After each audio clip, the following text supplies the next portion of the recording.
bavandimwe nagira ngo mvuge mu magambo make ibijyanye n'inyubako tuzashyira kuri uyu musozi mwiza Roho Mutagatifu yaduhaye. Aha hantu twicaye ni icyanya cyiza, turashimira Imana yahaduhaye.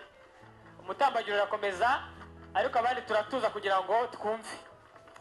Aha rero inyubako tuzahashyira ni inyubako zigendanye n'igishushanyo mbonera cy'umujyi wa Kigali, by'umwihariko muri aka karere ka Kicukiro.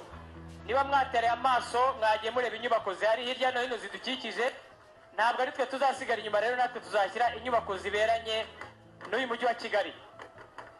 Tuzahubaka ikigo cy'imyiherero n'amahugurwa. Ku rwinjiriro rwacu hazaba hari urwinjiriro rwiza ruriho inuma nini cyane ya Roho Mutagatifu imisha imirasire 7 bishushanya ingabire za Roho Mutagatifu. Uzahagera wese akabona ko ari ku cyicaro cy'ingoro Roho Mutagatifu. Umaze kwinjira tuzakirwa n'ishusho nziza ya Bikira Mariya, umubyeyi wa Kiliziya, kuko ari umubyeyi wacu twiyambaza iteka kandi akadusabira. Nyuma yaho tuzabona aho twakirira abantu, reception. Tuzaba dufitemo inzu zigeretse 2, hazaba harimo amacumbi.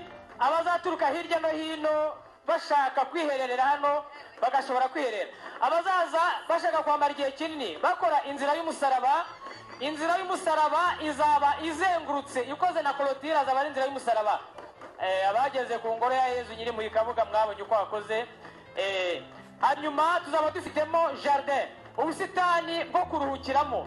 Abafite ibibazo, abantu bahungabanye, abantu abo bose bazajya baza kuruhukira muri ubwo busitani.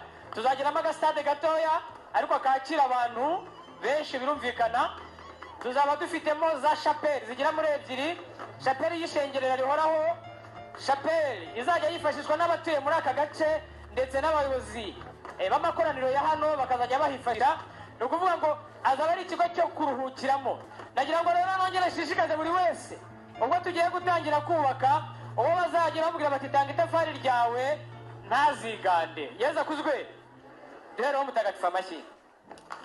Arakoze umuyobozi Berger wo muri Diocese Archidiocese